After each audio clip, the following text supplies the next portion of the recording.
दिसंबर month के GSTR 3B में जो आईटीसी क्लेम करनी है उसको लेकर एक कन्फ्यूज़न क्रिएट हो रहा है कि जीएसटी के अंदर जो आईटीसी क्लेम करनी है दिसंबर मंथ में वो जीएसटीआर 2A से करनी है या फिर जीएसटीआर 2B से, क्योंकि दोनों के अंदर आपको अलग अलग फिगर शो हो रहे हैं। तो आज इसी कन्फ्यूज़न को हम दूर करने वाले हैं। सबसे पहले बात कर लेते हैं जीएसटीआर 2A के बारे में, उसके बाद में बात करेंगे जीएसटीआर 2B के बारे में। तो जैसा कि आपको पता है कि जिन टैक्स पेयर ने अपने जीएसटीआर 1 मंथली फाइल करते हैं उनके लिए लास्ट डेट थी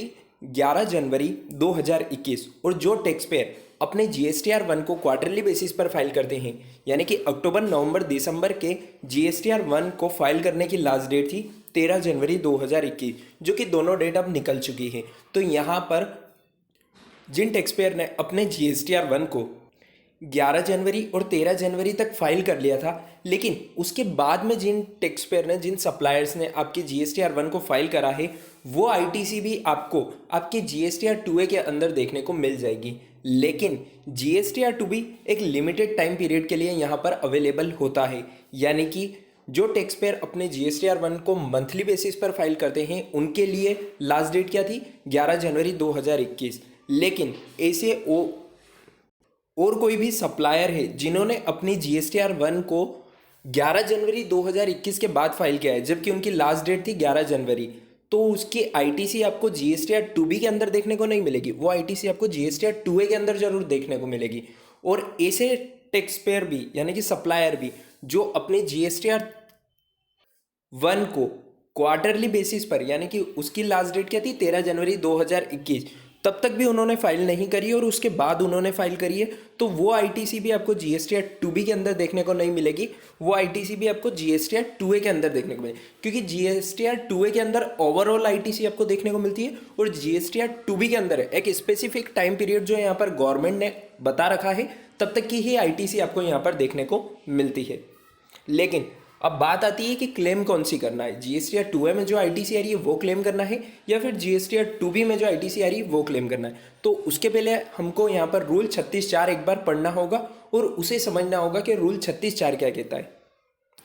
यहाँ पर हमने रूल 36(4) ओपन कर रखा है, जिसमें लिखा है input tax credit to be availed by a registered person in respect of invoices of or debit notes the details of which have not been furnished by the supplier under subsection 1 of section 37 shall not exceed 5%, जो कि जनवरी से applicable होगा। अभी यहाँ पर 10% का rule है। Of the eligible credit available in respect of invoices of debit notes the details which have been furnished by the supplier under subsection 1 of section 37 in form GSTR 1 और using the invoice furnishing facility.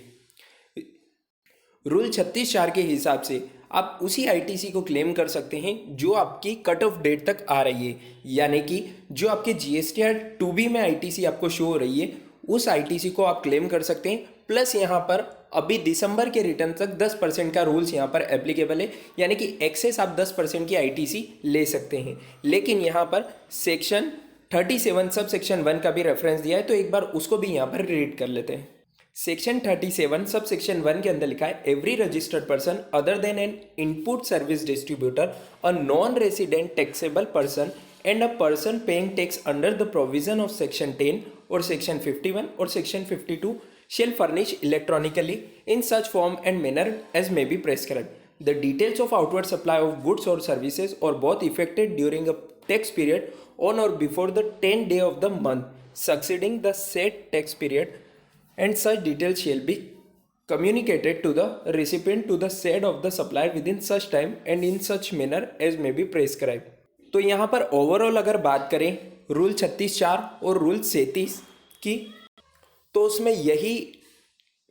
बात लिखी गई है कि आपकी cut off date तक आपके GSTR 2B के अंदर जो आपको आईटीसी शो हो रही है वो आईटीसी आप क्लेम करने के लिए एलिजिबल हैं, प्लस 10% की आईटीसी आप यहाँ पर एक्सेस क्लेम कर सकते हैं। ये तो हो गई रूल 36(4) से रिलेटेड बात, क्योंकि जब आप अपने जीएसटीआर 3B को फाइल करने जाएंगे और उसमें जो ऑटो जनरेटेड आईटीसी आपको दिख रही है वहाँ पर आप जैसे ही 10% का रूल लगाएंगे तो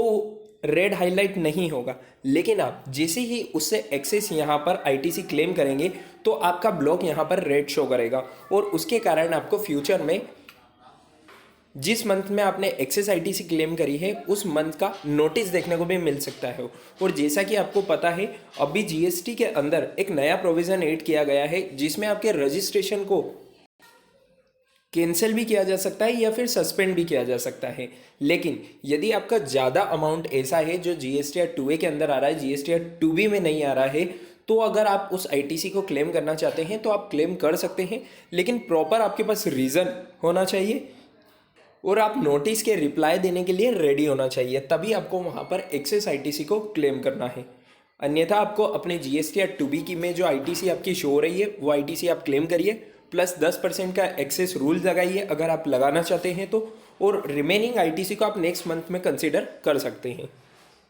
पर आपको एक रिकन्सिलेशन बना के अपने पास रख लेना चाहिए कि इन इन्वॉइसेस की आईटीसी आपने दिसंबर मंथ के जीएसटीआर 3B के अंदर क्लेम कर लिए, और रिमेनिंग इन्वॉइसेस जो ड्यू डेट के बाद में अपलोड हुए हैं, कट ऑफ डेट के बाद में अपलोड हुए, उनको हम नेक्स्ट मंथ में क्लेम करेंगे।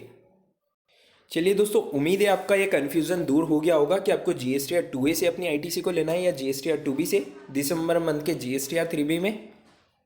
अगर आपको ये वीडियो अच्छी लगी है तो इसे लाइक और शेयर करना बिल्कुल ना भूलें, और इसी के साथ हमारे टेलीग्राम चैनल को भी ज्वाइन कर लें, क्योंकि वहाँ से आपको जीएसटी और इनकम टैक्स के सारे नोटिफिकेशन और सर्कुलर डाउनलोड करने को मिल जाएंगे। मिलते हैं नेक्स्ट वीडियो में, तब तक के लिए स्टे कनेक्टेड, स्टे अपडेटेड।